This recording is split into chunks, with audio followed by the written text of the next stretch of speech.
What's poppin', homies? It's your favorite homegirl, Gossip Girl, and I'm coming in with an interesting article that I think that we all that live in a city or city people would like to talk about. Or if you can relate, let me know in the comment section. Now, according to the New York Post, there's an article and it says why New York City grocery stores that cater to the rich are struggling during this time of the pandemic. Okay? Morton Williams, Gristetti's, and so on. You would not find those stores in Manhattan, in the poor sections of Manhattan. I'm going to say that. Poor section of Manhattan. You would not find those type of stores in Brooklyn. If you do, it's going to be where the money is, like by the promenade, not Cambridge Heights, Cobble Hill area, Brooklyn Heights. It's going to be over there in those areas. Back in the day, just D'Agostino was in those areas. Now, as with Steadies, I'm not sure if there's one over there, but I do know Trader Joe's and Whole Foods are in those areas. Now, people from the hood couldn't get to those areas, but they put it where the money is. But what you will see in the hood, in Lower Manhattan, okay, the poor section, you will see a Fine Fair or Associates or Seatown or Key Food and so on. You will find those stores in Brooklyn as well, and Queens and in the Bronx, okay? Let me tell you something. There's nothing wrong with shopping at those stores because we get good deals. They offer WIC and all types of stuff. But as for high chain supermarkets, those will only be in the Upper East and West Side of Manhattan, okay? It says here the coronavirus has created a weird divide among the Big Apple's grocery stores, and the supermarkets that cater to the rich have been caught on the wrong side. I'm not going to say it's because of this virus. It's been a great divide. It's always been like that.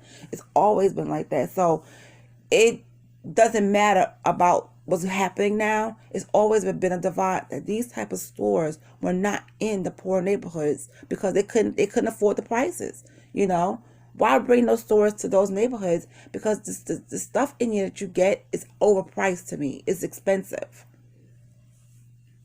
Initial waves of citywide binge shopping in mid-March spurred social media posts of wiped out shelves and empty freezer bins at Whole Foods and Trader Joe's. But since then, grocers across the New York metro area say business at many locations has fallen off dramatically, and it's not just because shoppers have hunkered down with their outside stacks of frozen steaks and TV dinners.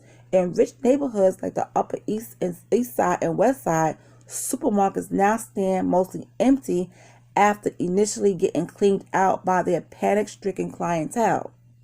That's because the well-heeled locals have since hightailed it out of town to wait out this pandemic in roomier digs in the Hamptons or the Berkshires. Okay? And I knew that was going to happen. I knew that when people with the money, they was going to hightail it out of the city. Meanwhile, grocers in poor sections of the Bronx, Queens, Brooklyn, and Lower Manhattan say they are also slow, but for a different reason. Many of their customers have lost their jobs and are only shopping for groceries after they receive their SNAP benefits and unemployment checks, according to the industry executives. The bright spot: middle income areas where folks are still working from home and donning productive masks are stocking up on a regular basis. They wait on lines at the supermarket.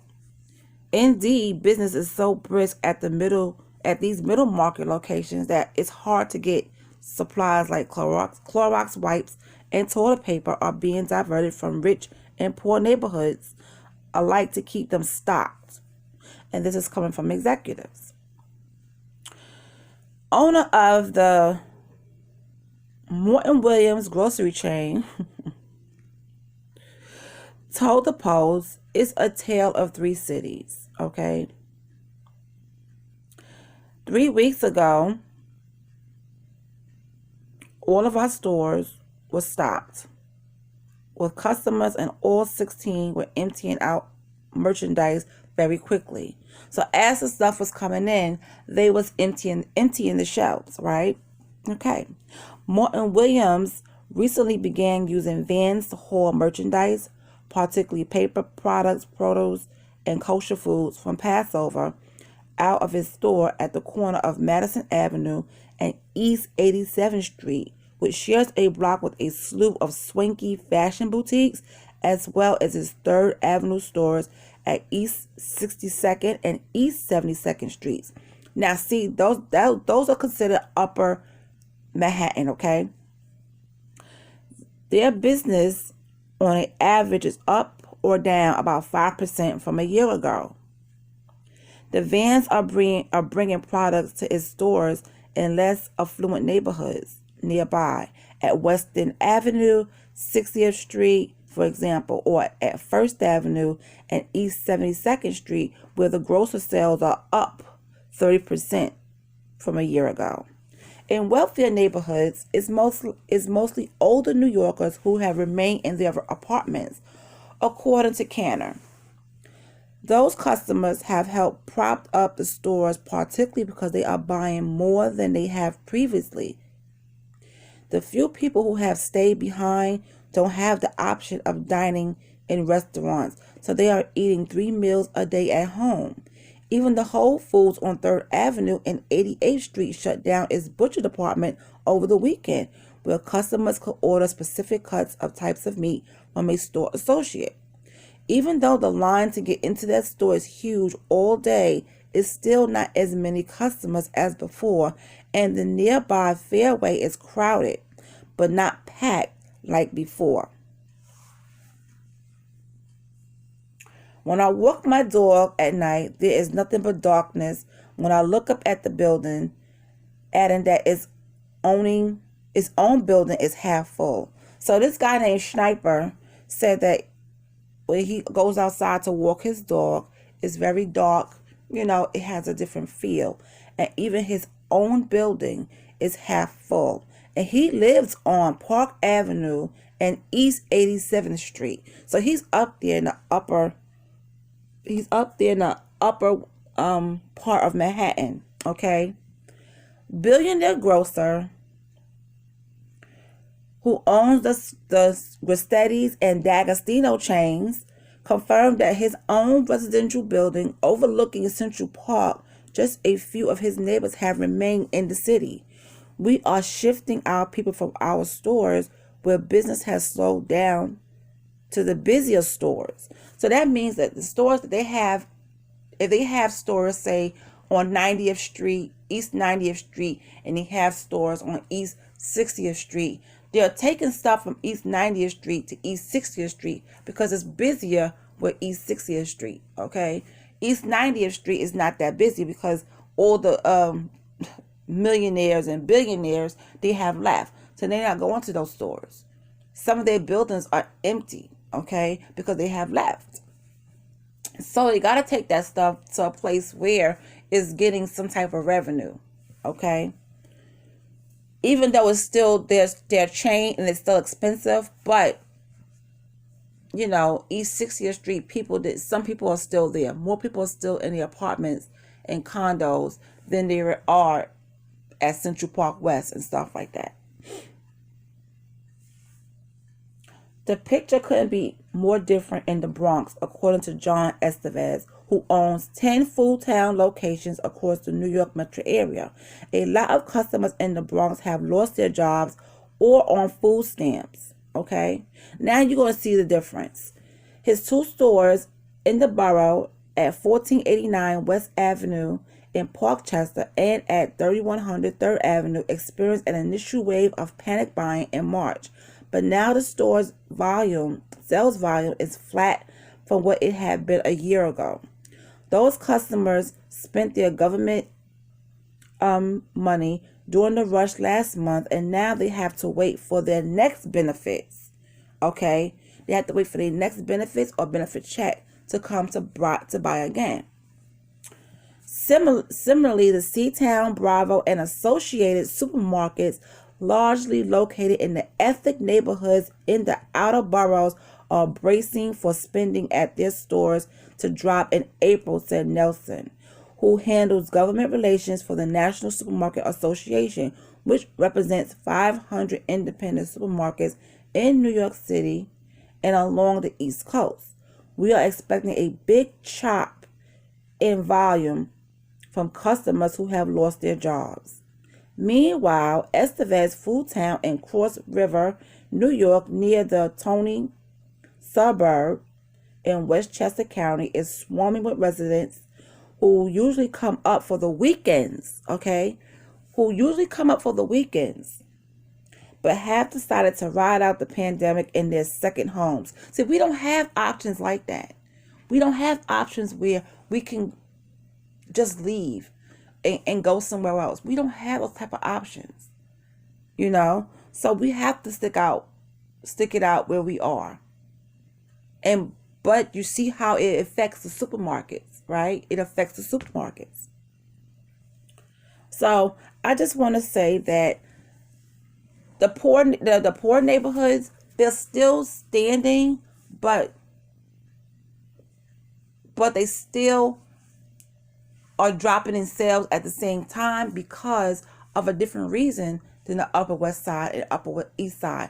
They are dropping because people have to wait for their food stamps or their whatever the government checks they get in the mail or deposited. Some people have lost their job. People are waiting for unemployment. It's a whole different reason why those sales have dropped in the poorer neighborhoods. But people still go, but they have to wait a certain time to get groceries. Now, as for the Upper East and West Side, they dropped because all of their rich clientele are now living in their secondary homes in other places. So they're not getting any traffic. They're not getting any money into those stores. So if they have multiple stores, they have no choice but to clean out one store and take it to another store that they own where it's getting more traffic. So you know what I'm saying? But it's all for a different reason, that the rich stores are not getting as much clientele as they used to than it is for the poorer stores. That's in, I'm going to say, grocery chains in poor neighborhoods. Okay, it's different reasons. So let me know in the comment section if you have experienced this or if you have seen something like this. To me, this has always been. Okay, there's always been a difference, especially in New York City. There has always been a difference in grocery chains in different areas. The Upper East and West Side, you will not see a Key Food or a fair. You will not see a Key Food or a C-Town or Fine Fair in those neighborhoods. You will not. You will see Westetti's, D'Agostino's, Whole Foods, Trader Joe's, and you will also see Morton Williams. As for Lower Manhattan, Brooklyn, Bronx, Queens, all of those areas, you will see a Key Food somewhere. You will see a Fine Fair. You will see an Associates. You will see a C-Town. You will see a Bravo's, okay? You will see a Food Town. You will see all those stores in the lower neighborhoods, okay? But you will not see those stores in the Upper and East Side and West Side neighborhoods. So, guys, if you know what I'm talking about and you understand what I'm saying, let me know in the comment section. I mean, I think it's like that everywhere you go, but in New York City, you definitely see it. You can't ignore it. It's right there in front of your face, especially if you travel a lot for work. You will see what's different, what's not in your neighborhood, and what's in other people's neighborhoods, okay? Because in the Upper West Side, there are no corner stores on every corner. There are no liquor stores on every corner. In the hood, you're going to get a liquor store, maybe 2 liquor stores on one block, and you're going to be surrounded by corner stores, okay? So I do know what I'm talking about a little bit. This is what I grew up around. All right, guys, you have a great day. If you like this video, please give it a thumbs up. If you like my channel, please subscribe if you want to. I would love to have you. So I will talk to you guys later. Bye.